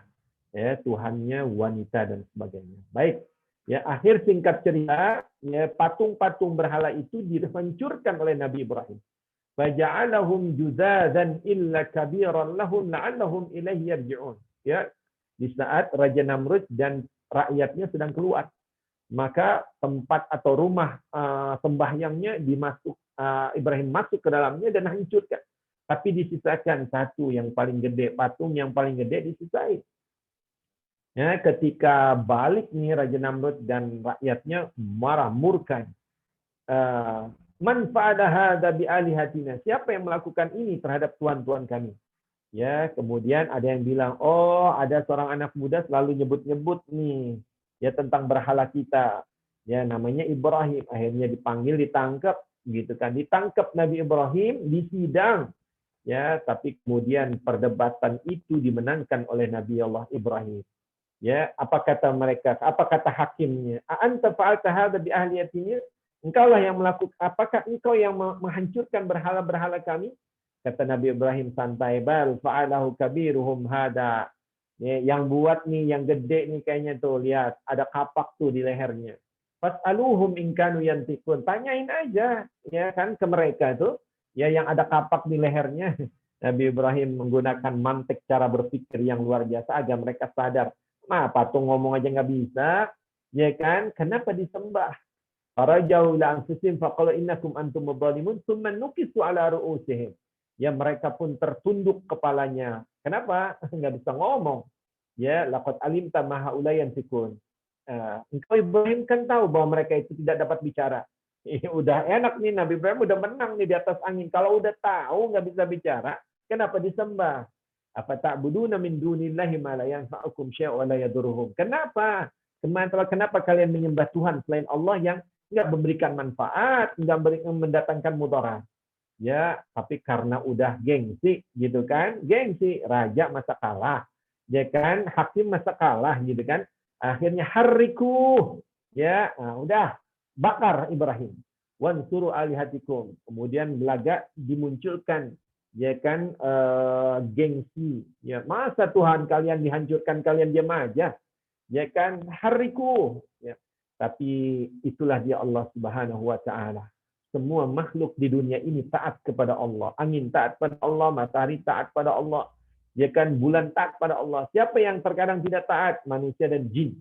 Ya, maka api itu atas perintah Allah ente sifatnya panas, membakar. Satu ketika Allah bilang, ya naru, wahai api, kuni, jadilah engkau bardan, sejuk, dingin, wasalaman, dan keselamatan ala Ibrahim, kata Nabi Ibrahim. Nah, pasca itu maka Nabi Ibrahim pun hijrah ke mana? Wa najjaynahu wa Lutan ila al-ardi allati barakna fiha lil alamin. Dari Irak, Nabi Ibrahim diminta untuk berhijrah ke bumi yang diberkahi di dalamnya, dan itu adalah ya Palestina. Masya Allah. Ya, di sana Ibrahim melihat orang menyembah bintang. Di mana? Di tempat persinggahannya di Kanaan. Ya, di selatan Turki. Dari selatan Turki, Nabi Ibrahim singgah di Damaskus, Suriah, dan akhirnya beliau melanjutkan perjalanan ke arah timur Baitul Maqdis. Lalu kemudian Nabi Ibrahim tinggal akhirnya di Palestina, di satu kota yang bernama Al-Khalil, sesuai dengan gelar beliau, Khalilur Rahman. Ya, dan orang menyebutnya Hebron. Inilah dia ayat di dalam surah Al-Anbiya, ya, ayat yang ke-71 yang menjelaskan bahwa bumi Palestina adalah bumi yang diberkahi oleh Allah, dan itu adalah tempat hijrahnya Nabi Ibrahim dari tempat kelahirannya di selatan Irak, ya, menuju ke Palestina. Masya Allah. Ya, kita lihat tuh. Ya, nah, bumi Syam, ya, karena itulah maka negeri Syam disebut dengan julukan negeri tempat berhijrah, karena Palestina ada di Syam. Tiada satu tanah pun yang dikurangi, melainkan Syam akan ditambahi. Dan tiada suatu kawasan di Syam pun yang dikurangi, melainkan Palestina akan dilebihkan. Itu berkahnya bumi Palestina. Nah, ini kita bisa lihat dari petan. Nabi Ibrahim dilahirkan di Babilonia, ya, ada sungai Tigris dan Efrat di sana, di Irak. Ya, kemudian beliau ya diminta hijrah ke Palestina, tapi sempat singgah di selatan Turki. Kemudian singgah lagi di Damaskus, ya, mampir di sana. Sampailah masuk ke dalam Palestina dan berakhir di kota Al-Khalil, Hebron. Nah, ini yang disebut dengan Syam. Ya, Palestina, Yordan, ya, Syria dengan Lebanon itu adalah bumi Syam. Ya, baik, ini keberkahan yang ada di bumi Syam, di bumi Palestina. Ya, buah-buahannya, masya Allah, tanam-tanamannya, dan amal Palestina setiap tahun di bulan Ramadan memang mengirimkan bakul-bakul yang isinya adalah sayur-sayuran. Ya, karena apa? Karena kita ingin membahagiakan mereka di bulan Ramadan, bisa berbuka, bisa sahur, dan sebagainya. Ini bukti bahwa tanah Syam itu subur. Kenapa? Diberkahi Allah Subhanahu wa taala. Maka kalau kita berkorban, ya, korbannya disembelih di bumi yang diberkahi oleh Allah, semoga keberkahan itu juga akan memancar ke dalam kita, ke dalam tubuh kita, rumah tangga kita, kantor kita, bisnis kita, dan sebagainya. Ini buah zaitun, insya Allah. Ya, kemudian sayur-mayurnya, ikan-ikannya, ya, stroberinya, ya, makanan Palestina, sampai ini buah tin, ya, sebagaimana firman Allah, wat-tini waz-zaitun, subhanallah. Ini ada tumbuh di Palestina, ya, alhamdulillah. Bahkan ini juga adalah keberkahan bumi Palestina. Kenapa? Karena di Palestina setiap tahunnya, terutama di Gaza, melahirkan 40.000 penghafal Al-Quran. 40.000 setiap tahun, padahal penduduk Gaza cuma 2 juta lebih aja. Ya, bagaimana dengan 227 juta umat Islam di Indonesia? Berapa jumlah al-hafidh dan hafidhah se-Indonesia? Cuma 30.000 orang. Dari 227 juta umat Islam di Indonesia, yang hafal Quran cuma 30.000 orang. Gaza penduduknya cuma 2 juta lebih, tapi tiap tahun melahirkan 40.000. Di sini letak keberkahan bumi Palestina. Kenapa? Karena memang itu doa Nabi SAW. Dari sahabat yang bernama Abdullah bin Umar, ya, beliau pernah berdoa. Nabi pernah berdoa. Apa doanya? Allahumma barik lana fi syamina. Ya Allah, berkatilah bumi Syam kami. Syam, ya, terdiri dari Palestina, Jordania, Suriah, dan juga Lebanon. Dan Nabi juga mendoakan bumi Yaman. Allahumma barik lana fi yamanina. Ya Allah, berkatilah Yaman kami. Masya Allah. Ya. Maka Aman Palestina membuka peluang berkorban di Yaman dan di Syam, ya, baik Palestina ataupun Suriah. Lalu ketika beliau dalam perjalanan dari Irak menuju Palestina, beliau berdoa dalam surah As-Saffat. Rabbi habli minas shalihin, berilah aku keturunan yang soleh. Maka diijabah oleh Allah, beliau mendapatkan anak yang bernama Ismail dari istri yang kedua. Lalu ketika Ismail ini sudah masuk usia 13 atau 14 tahun, ya ternyata datang perintah Allah Subhanahu wa taala. Cuma ketika Ismail baru lahir aja, Nabi Ibrahim sudah diminta berhijrah oleh Allah, ya bersama istrinya Ibunda Hajar, istri kedua, dan anak pertamanya Ismail pindah dari Palestina menuju ke ghairi biwadin ghairi dzi zar'in inda baitikal muharram, ke satu lembah yang tidak ada tanaman di sisi Masjidil Haram di sebelah Ka'bah. Ini sejarahnya. Ya, oleh karena itu saya bicara tentang sejarah dulu supaya tadi ya kita berkorban tujuannya mendekatkan diri pada Allah. Kita berkorban untuk memanifestasikan, mewujudkan rasa syukur pada Allah. Dan iktidaan. Apa artinya iktidaan? Ikut millahnya Ibrahim alaihissalam. Karena yang pertama kali ia melaksanakan syariat berkurban itu adalah Nabiullah Ibrahim terhadap anaknya. Ini adalah ya sejarah di mana Nabi Ibrahim membawa anak yang baru lahir bersama istri yang keduanya yang bernama Ibunda Hajar dari Palestina menuju ke Mekah, ya, menuju ke Mekah. Nah, ketika baru sampai di Mekah, Nabi Ibrahim bawa istrinya dan anaknya yang baru lahir Ismail alaihissalam, dimodalin istrinya dengan satu kantong kurma dan satu kantong air, padahal di situ kering kerontang, masya Allah, tidak ada pohon tanam-tanaman, tidak ada pohon kurma, tidak ada apa sih. Ya, baru aja nyampe, kemudian Nabi Ibrahim pun berdiri dan membelangkakan istrinya dan anaknya, kemudian mau pergi kembali ke Palestina. Ya, Ibunda Hajar tanya, mau kemana, Mas? Mau kemana, Bang? Kan baru nyampe. Nabi Ibrahim nggak jawab. Ya, ditanya yang kedua, pertanyaan yang sama, Nabi Ibrahim juga nggak jawab. Tapi ketika ditanya pertanyaan yang ketiga, Bang, adakah ini perintah Allah Subhanahu wa taala? Yang ini perintah Allah kah? Ya, dijawab oleh Nabi Ibrahim, iya, ini adalah perintah Allah. Lalu dijawab lagi oleh Ibunda Hajar, kalau ini perintah Allah, saya yakin seyakin-yakinnya bahwa Allah tidak akan pernah mentelantarkan saya dan anak saya Ismail alaihissalam. Masya Allah. Akhirnya ditinggalkanlah istri dan anak Nabi Ibrahim ini di Mekah. Ya, ikhwatul rahmakumullah. Coba lihat jarak itu, Masya Allah. Berapa jarak dari Palestina ke Mekah? Ya, dari Palestina ke Mekah. Berapa jaraknya? 1.234,5 kilometer. 1.234,5 kilometer. Jauh tuh, Masya Allah. Ya, belum ada dulu Garuda Airline. Ya, kemudian Sriwijaya Airline belum ada. Ya, inilah perjuangan Nabi Ibrahim untuk menyebarkan Islam, menyebarkan dakwah, subhanallah. Nah, ini ayatnya, nanti silakan dipelajari ya. Nah, tapi kita langsung ke ayat yang bunyi falamma, ya kan, falamma balagha ma'ahu sa'ya. Berarti ini ayat yang ke-102.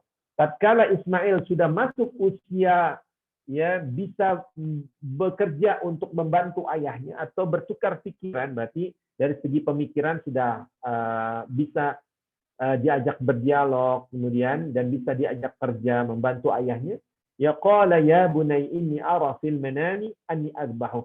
Wahai anandaku, dalam mimpi ayah bermimpi bahwa ayah diperintahkan untuk menyembelihmu. Fandur madza tara, ya apa pendapatmu nak? Qala ya abati if'al ma tu'mar. Kata si anak Nabiullah Ismail alaihissalam lantas menjawab. Anak usia 13-14 tahun nih, Nabi Ismail nih. Dan anak semata wayang satu-satunya. Perintah anak Allah kepada Nabi Ibrahim bukan nyembelih onta, bukan nyembelih kambing, bukan nyembelih lembu, tapi menyembelih anak. Jawaban si anak, if'al ma tu'mar, wahai ayah, laksanakan ya perintah Allah Subhanahu wa taala. Satajiduni insyaallah minas sabirin. Niscaya ayah akan mendapatiku insyaallah. Masya Allah, masih ada lafaz insyaallah.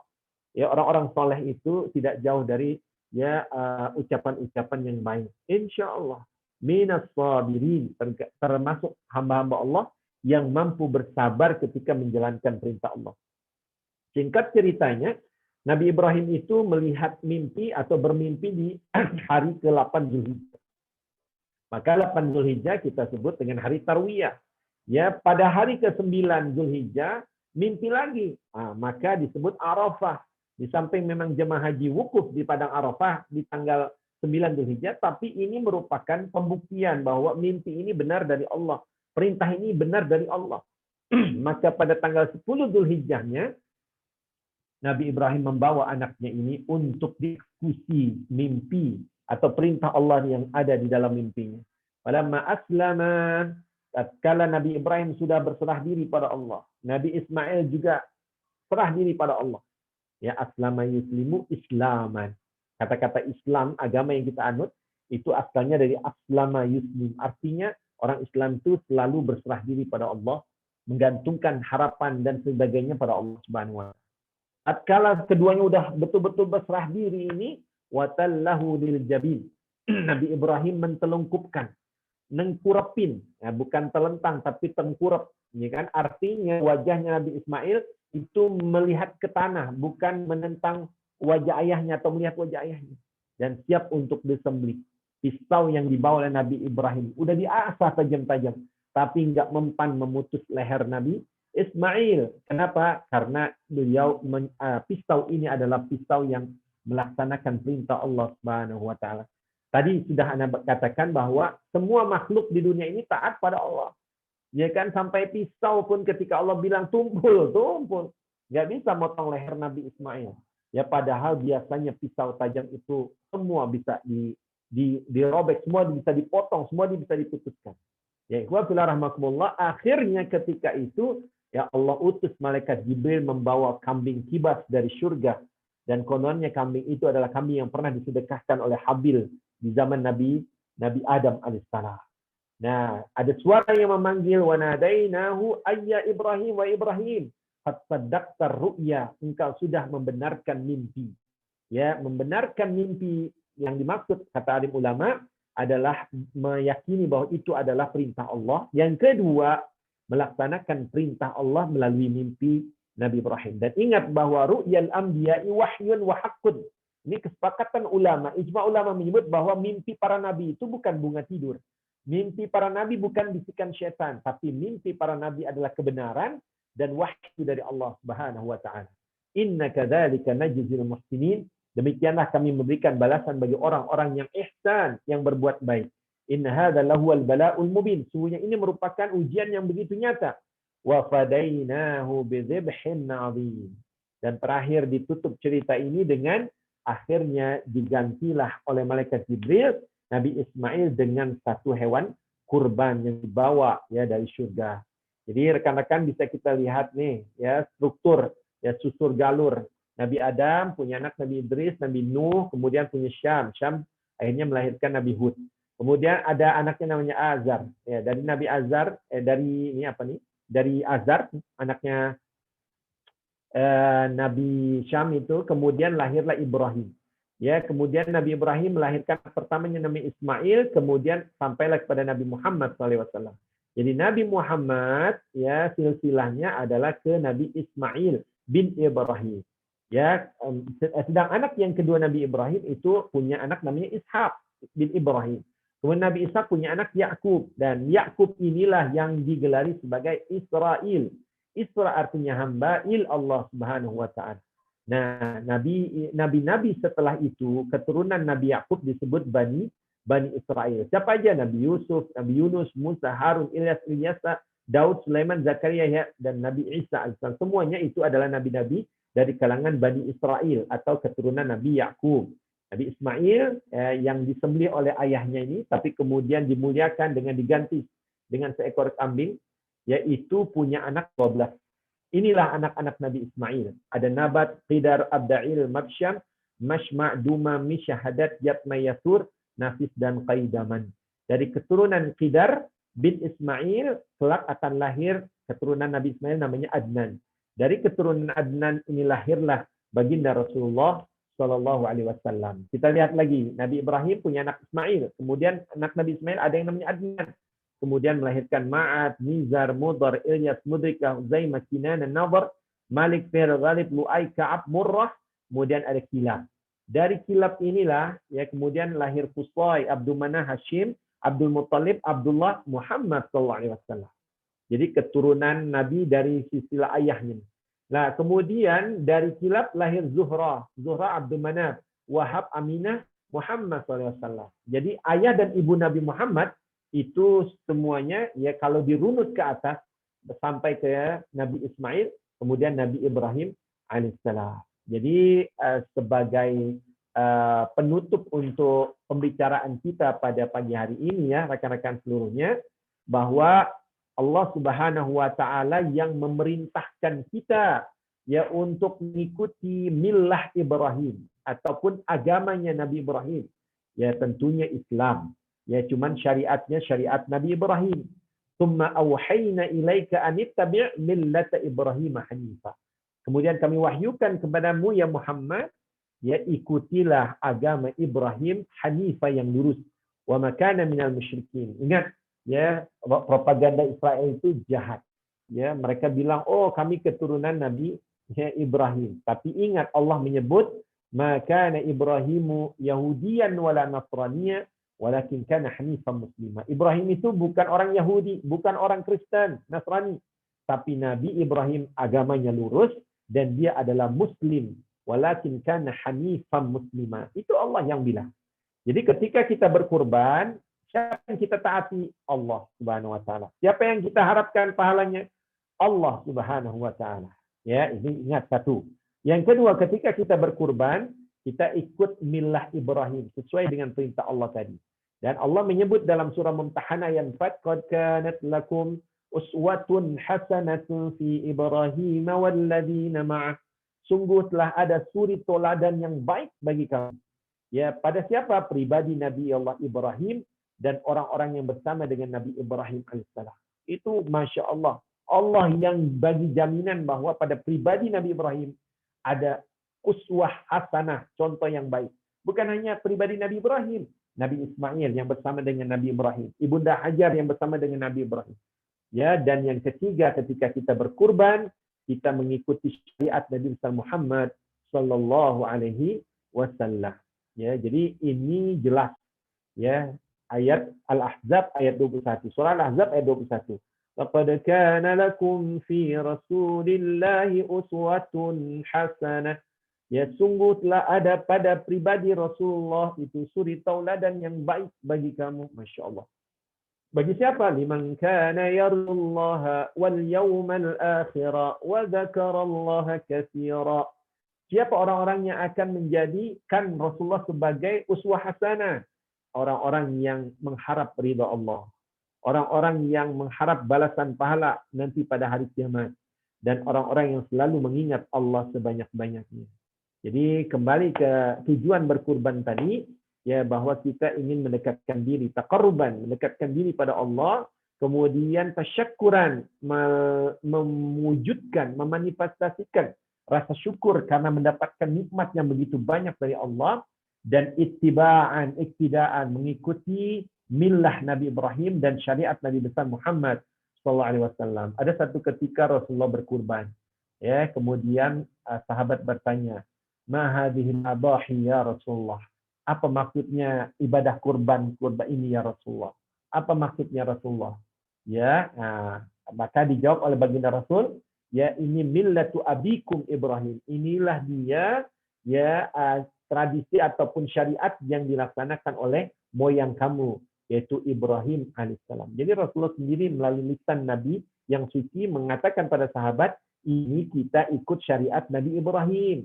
Yang memang syariat Nabi Ibrahim dikekalkan menjadi syariat Nabi Muhammad Sallallahu Alaihi Wasallam. Intinya, teman-teman, marilah sama-sama kita amalkan syariat Nabi Ibrahim atau millah Nabi Ibrahim yang menjadi syariat Nabi kita Muhammad SAW. Semoga kita mendapatkan pahala dan semoga kita mendapatkan keberkahan dari Allah Subhanahu Wa Taala. Semoga kurban kita pada tahun ini, kurban orang tua kita, keluarga kita pada tahun ini, kurban orang Islam seluruhnya pada tahun ini, dimanapun, mau di Nusantara, mau di negeri-negeri yang sedang krisis, ya kemanusiaan, semuanya diterima oleh Allah Subhanahu Wa Taala. Aku qouli hadza wa astaghfirullah. Syukran jazakumullah. Assalamualaikum warahmatullahi wabarakatuh. Waalaikumsalam warahmatullahi wabarakatuh. Terima kasih Ustadz atas penyampaian materinya. Dan ketika penyampaian materi tadi juga ada beberapa poin yang saya catat, di antaranya tidak ada satupun manusia yang masuk surga karena amal ibadahnya, melainkan karena rahmat dari Allah Subhanahu wa Ta'ala. Kemudian ketika kita berkurban, sudah seharusnya kita itu meluruskan niat karena Allah. Dan pada hakikatnya kurban itu adalah tindakan untuk mendekatkan diri kepada Allah dan suatu ungkapan rasa syukur kita kepada Allah atas nikmat yang telah diberikan. Selanjutnya, kita akan masuk ke sesi tanya jawab. Dan saya ingatkan lagi kepada para partisipan, jika ada yang ingin ditanyakan, bisa ditanyakan melalui kolom chat dengan format yang telah disediakan. Atau dapat mengaktifkan fitur raise hand jika ingin bertanya secara langsung. Iya, terima kasih. Ya, Assalamualaikum warahmatullahi wabarakatuh. Waalaikumsalam warahmatullahi wabarakatuh. Saya Iga dari Jonggol. Ingin bertanya Ustadz, bagaimana ketika saya berkurban, tetapi mengharapkan juga dari sedikit dari daging kurban yang sudah disedekahkan gitu Ustadz. Tapi kalau di berkurbannya itu ke lembaga kayak misalnya kan lembaga yang dipercaya gitu Ustadz. Tapi kita mengharapkan daging tersebut, itu bagaimana Ustadz? Apakah salah niat ataukah boleh Ustadz? Terima kasih Ustadz. Ya, alhamdulillah ya, terima kasih atas pertanyaannya. Mbak tadi ya, siapa tadi namanya? Iga. Iga, Masya Allah. Mbak Iga, terima kasih bertanya. Jadi gini Mbak Iga, menurut agamanya, menurut aturan agama kita, ya kalau kita berkorban itu ya dibagi jadi 3 bagian. Ya kan, sepertiganya bisa dikhususkan untuk orang-orang yang kita mau, Pak Imam, nanti pahanya 1 bagi ke kawan saya ya, gitu. Atau tolong dibagikan khusus pahanya yang depan gitu kan untuk tetangga saya yang sebelah kanan. Itu. Jadi sepertiganya bisa kita order ataupun buat pesanan.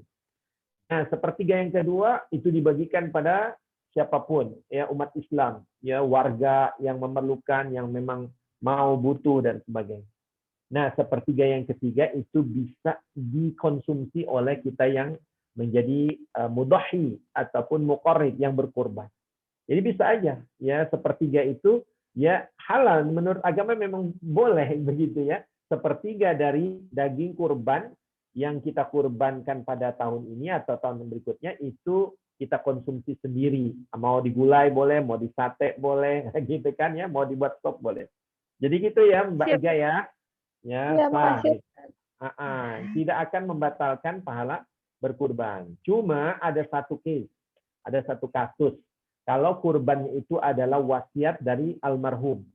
Kita punya ayah, kita punya ibu. Waktu beliau hidup misalnya bilang, ya kalau sekiranya ayah nggak panjang umur, ya gitu kan, karena umur nggak ada yang tahu, ya tolong kurbankan atas nama ayah.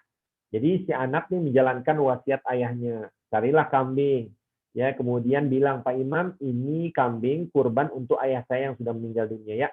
Ya, mudah-mudahan pahalanya ya menambahkan pahala beliau. Nah, kambing itu dikurbankan pada hari raya Idul Adha dan hari raya Tasyrik. Ya, ada 4 hari kita waktu berkurban tuh. Nggak boleh sebelumnya, nggak boleh sesudahnya. Ya, waktu berkurban hanya 4 hari. Ya, 10 Zulhijjah, 11, 12, 13. Ataupun 20 Juli, 21, 22, 23 Juli. Ya, selebihnya nggak akan dinamakan kurban. Karena disembelih bukan pada waktu kurban begitu ya. Nah, ada ketika daging kurbannya hewan kurban yang wasiat dari ayah kita atau ibu kita almarhum itu sudah disembelih, kita keluarga nggak boleh mengkonsumsi. Dia harus seluruhnya 100% disedekahkan. Ya, keluarga tidak boleh ambil. Satu case ini ya, begitu. Baik. Terima kasih Ustadz. Jazakillah. Baik, terima kasih Ustadz atas jawabannya dan terima kasih juga Kak Iga atas pertanyaannya. Untuk pertanyaan kedua dari hamba Allah Ustadz dengan pertanyaannya, kenapa kita harus berkurban di Palestina? Padahal di negara kita banyak juga yang masih kesusahan dalam membeli daging. Ya, mohon jawabannya Ustadz. Baik, bersedekah atau berkurban itu utamanya adalah di kampung sendiri atau di tempat sendiri. Jadi kalau kita jamaah masjid di depan rumah kita, ya berkurbanlah di masjid yang dekat dengan rumah kita. Ya, begitu juga kalau kita punya kampung, berkurbanlah di kampung kita. Ya, cumanya begitu kan. Dalam masa PPKM ini, kan kita nggak boleh berkerumun. Ya kan, apalagi tanggal 20 Juli itu masih PPKM kalau di Jawa ya. Katanya sekarang diberlakukan PPKM di luar Jawa mulai hari ini. Ya, jadi keterbatasan kita mau ngumpul, ya kan kalau nyembelih kambing nggak mungkin satu orang. Nyembelih sapi apalagi. Ya, yang disembelih 1 ekor sapi, tapi yang megangin 1 kampung. Ya begitu kan. Waduh, serem kalau sampai gugus Covid datang kan bahaya. Begitu kan, dibubarin deh. Nanti. Jadi dengan keadaan seperti ini, kita akan tetap melaksanakan kurban, tapi alangkah baiknya kalau kita kali ini membalas kebaikan bangsa Palestina, warga Palestina yang sudah mendukung kemerdekaan Republik Indonesia dulu kala. Ya, jadi Palestina itu salah satu bangsa yang menggalang dukungan untuk kemerdekaan Republik Indonesia pada 1944 bahkan, ya sebelum kemerdekaan. Ya kan kalau kurban di tempat sendiri udah sering. Kurban di masjid depan rumah udah sering. Bagaimana yang punya rezeki, punya lebihan rezeki, tahun ini kita kurban di Palestina. Kita kurban di Suriah, kita kurban di Yaman. Ya, di samping itu ingat bahwa ya kurban di sana ya tentunya lebih afdol. Kenapa lebih afdol? Orang Indonesia tadi Bang Lutfi sudah bilang dari Aman Palestina, kita mah nongkrong aja di rumah makan Padang udah dapat rendang. Rendang itu rendang kambing, ya rendang sapi, rendang ayam gitu kan. Tidak begitu dengan orang Palestina. Makan daging kalau orang Indonesia kirim ke sana kurbannya. Kalau orang Malaysia kirim kurbannya ke sana, baru mereka ketemu daging. Kalau enggak ketemu daging, mereka boro-boro mau beli kambing, boro-boro mau beli makan daging. Ya Allah, baju aja mau beli susah, minta ampun, nggak ada duit. Ya, makanya ketika daging kurban kita dikonsumsi oleh orang yang membutuhkan, disitulah letak kelebihan ya pahala kurbannya, masya Allah. Di samping kita mau mendapatkan keberkahan, karena bumi Palestina bumi yang diberkahi oleh Allah. Tadi ayatnya saya sudah bawakan, Al-Anbiya 71, wa najaynahu wa lutan ilal ardil lati barakna fiha lil alamin. Kami selamatkan Nabi Ibrahim dan Nabi Lut ya, dari Irak menuju ke bumi yang kami berkahi di dalamnya. Ulama semua mengatakan itu adalah bumi Syam, dan ulama menyatakan bahwa itu adalah Palestina. Masya Allah. Ya, dan begitu juga daging kurban kita dimakan oleh orang yang menghafal Quran. Karena tadi 40.000 penghafal Al-Quran terlahir di kalangan anak-anak di Gaza Palestina setiap tahun. Masya Allah.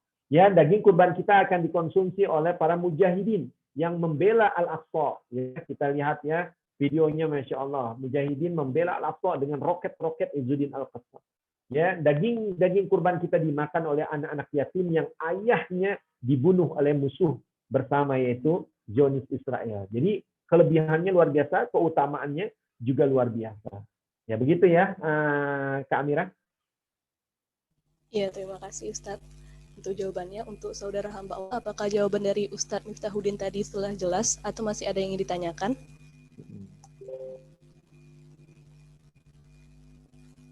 Baik, mungkin sudah jelas ya. Baik, alhamdulillah. Ustadz, ada pertanyaan selanjutnya Ustadz dari kolom chat juga, dari Saputra, dari Universitas Muhammadiyah Tangerang. Baik. Barakallah fi ilmik Ustadz, ingin bertanya. Ketika proses menyembelih hewan, apabila penyembelihan tersebut urat nadinya tidak terpotong dalam sekali sayatan di lehernya, apakah masih diperbolehkan untuk melanjutkan memotong urat nadinya tersebut atau tidak dilanjutkan? Syukron Ustadz. Nah, ini adalah syarat sahnya sembelihan. Ya, yang pertama dari segi waktu. Ya, waktu penyembelihan itu harus 4 hari yang saya sebutkan tadi ya, yang kita sepakati atau yang disepakati oleh agama kita, syariat Islam. Ya, sembelihan hewan kurban itu hanya ada di 10 Zulhijjah, 11, 12, 13. 10 Zulhijjah disebut Idul Adha, 11, 12, 13 ada hari tasyrik. Ya, hanya ada di 4 hari ini. Sebelumnya nggak bisa dinamakan kurban, setelahnya juga nggak bisa dinamakan kurban. Kalau akikah berbeda, kalau akikah kapan aja bisa. Tapi kalau kurban hanya 4 hari. Itu satu. Yang kedua, tentang kondisi hewan. Hewannya harus yang sempurna. Jangan kupingnya ada yang putus, ya tanduknya ya ada yang hancur, kemudian giginya ada yang ompong, ya kemudian kakinya ada yang pincang, ya atau dalam keadaan sakit parah gitu. Nah, itu nggak bisa dijadikan sebagai hewan kurban, nggak memenuhi syarat untuk dijadikan hewan kurban, gitu kan? Ya, kalau mau dipotong biasa setelah Idul Adha atau sebelum Idul Adha silakan, dagingnya bisa dijual atau dikonsumsi, tapi tidak memenuhi syarat untuk menjadi hewan kurban. Yang ketiga, ada tata cara penyembelihan. Ya, penyembelihan hewan kurban itu harus putus 2 urat leher. Ya kan? Satu itu saluran nafas, satu saluran makanan. Gitu ya. Andai kata kita potong nih baru putus 1 urat, gitu kan? Padahal ya kita udah lepasin pisau kita. Ya, maka ambil pisau baru yang tidak ada darah tadi, ya potong 1 lagi, gitu kan? Agar dia sempurna penyembelihan itu. Jangan pakai pisau yang ada darah tadi yang udah terpisah dari leher. Ya, dikhawatiri bahwa itu menjadi musta'mal. Jadi minta lagi pisau lain, kemudian sembelih lagi dengan pisau yang baru yang tidak ada darah-darah yang tadi itu. Nah, bismillah, Allahu Akbar. Maka insya Allah sempurnalah penyembelihan. Tapi ingat, harus dengan pisau yang cukup tajam. Ya, inilah dia bukti bahwa Islam itu adalah kasih sayang untuk seluruh alam, termasuk alam hewan. Ya, kalau nyembelih dengan pisau yang puntul, kasihan kambingnya.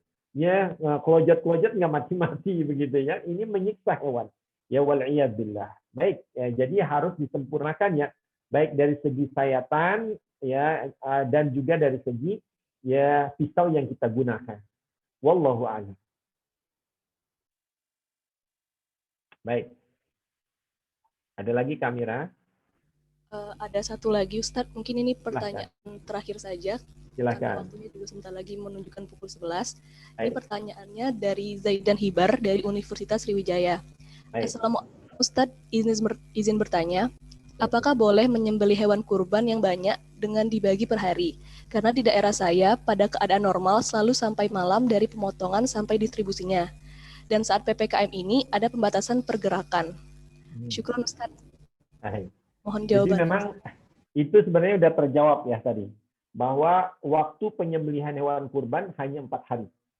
Ya, tidak bisa lebih, tidak bisa sebelumnya pada tanggal 9 Zulhijjah atau pada tanggal 14 Zulhijjah, nggak bisa.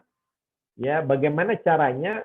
Apakah bisa dari segi tempat penyembelihan, bukan satu tempat, dibagi-bagi, ya kan, dibagi-bagi, sehingga tidak mengundang kerumunan yang begitu banyak dan waktunya bisa memadai. Ya, kalau difokuskan di satu tempat, waduh, ya kerumunan ya semakin banyak dan tentunya waktu yang terbatas. Ya, itu masalah teknis ya. Ya, bisa disiasati. Cuman yang harus dipegang bahwa berkurban hanya 4 hari aja. Ya kan, tidak lebih dari itu. Wallahu a'lam. Mau selama 4 hari 24 jam juga nggak apa-apa, Mbak. Asalkan di 4 hari itu ya, jangan lebih begitu kan. Jadi masuk waktu maghrib di hari yang terakhir, 13 Zulhijjah, itu udah nggak bisa nyembelih. Ya, udah nggak bisa berkurban. Karena dalam Islam hari itu, ya permulanya hari adalah waktu maghrib. Ya, jadi di hari tasyrik yang terakhir, yaitu 13 Zulhijjah, masuk waktu maghrib sudah tidak bisa lagi berkurban. Ya. Ya, baik, terima kasih Ustadz atas jawabannya, dan untuk Kak Zaidan terima kasih juga untuk pertanyaannya.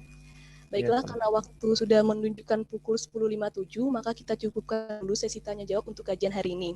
Terima kasih Ustadz Miftahuddin Kamil atas jawaban-jawabannya, dan terima kasih juga kepada teman-teman yang telah bertanya. Dan insya Allah materi yang disampaikan serta pertanyaan-pertanyaan tadi dapat menambah wawasan kita. Amin. Baiklah, kita masuki acara selanjutnya, yaitu pembacaan doa yang akan dipimpin oleh Ahmad Sami. Kepada Sami, saya persilakan. Baik, sebelumnya apakah suara saya terdengar jelas? Terdengar, Sami. Assalamualaikum warahmatullahi wabarakatuh. Waalaikumsalam warahmatullahi wabarakatuh. Pertama, kita berdoa kepada Allah Subhanahu wa taala dengan penuh pengharapan. Semoga doa kita diijabah oleh Allah Subhanahu wa taala. A'udzu billahi minasy syaithanir rajim. Bismillahirrahmanirrahim. Alhamdulillahi rabbil alamin. حمد الشاكرين حمد الناعمين حمدا يوافي نعمه ويكافئ مزيده يا ربنا لك الحمد كما ينبغي لجلال وجهك الكريم ولعظيم سلطانك اللهم صل وسلم على سيدنا محمد وعلى آل سيدنا محمد اللهم لك الحمد شكرا ولك المن فضلا وأنت ربنا حقا ونحن عبيدك رقا وأنت لم تزل لذلك أهلا اللهم يا ميسر كل عسير ويا جابر كل كسير ويا صاحب كل فريد ويا مغني كل فقير ويا مقوي كل ضعيف يسر علينا كل عسير فتيسير العسير عليك يسير اللهم أرنا الحق حقا وارزقنا اتباعه وأرنا الباطل باطلا وارزقنا اجتنابه ربنا ظلمنا أنفسنا وإن لم تغفر لنا وترحمنا لنكونن من الخاسرين ربنا إننا سمعنا مناديا ينادي للإيمان أن آمنوا بربكم فآمنا ربنا فاغفر لنا ذنوبنا وكفر عنا سيئاتنا وتوفنا مع الأبرار ربنا آتنا في الدنيا حسنة وفي الآخرة حسنة وقنا عذاب النار سبحان ربك رب العزة عما يصفون وسلام على المرسلين والحمد لله رب العالمين السلام عليكم ورحمة الله وبركاته. Waalaikumsalam warahmatullahi wabarakatuh. Terima kasih Sami atas pembacaan doanya. Semoga doa-doa tadi dikabulkan oleh Allah Subhanahu wa taala. Amin. Amin amin ya rabbal alamin. Baiklah, acara selanjutnya yakni sesi dokumentasi. Diharapkan untuk seluruh partisipan untuk on cam terlebih dahulu agar bisa kita lakukan sesi dokumentasinya.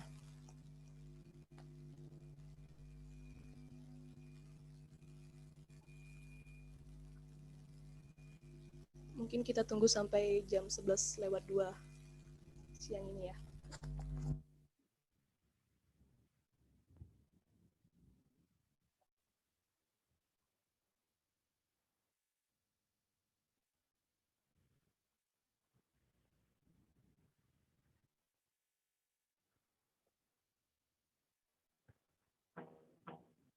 Kak Amira.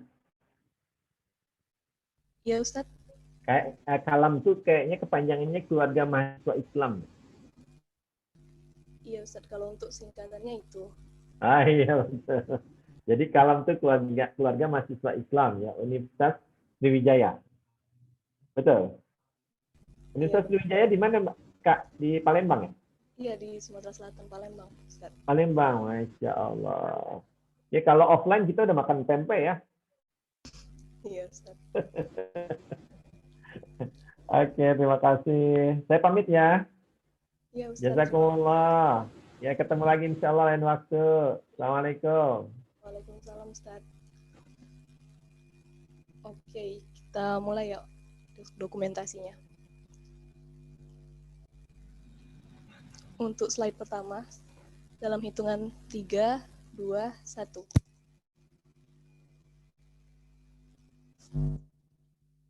Baik, untuk slide kedua, dalam hitungan 3, 2, 1.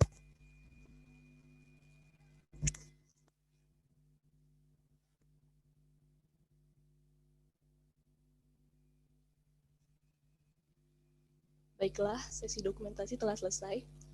Tibalah kita di penghujung acara yang penutup. Maka dari itu, saya mau memohon maaf apabila ada kesalahan kata selama acara kajian online kolaborasi ini berlangsung. Semoga ilmu yang telah dibagikan oleh pembicara kita bermanfaat untuk kita semua. Saya akhiri, wabillahi taufiq wal hidayah. Wassalamualaikum warahmatullahi wabarakatuh. Terima kasih dan sampai jumpa di acara Kalam FT Unsri selanjutnya. Selamat siang. Waalaikumsalam. Waalaikumsalam warahmatullahi wabarakatuh.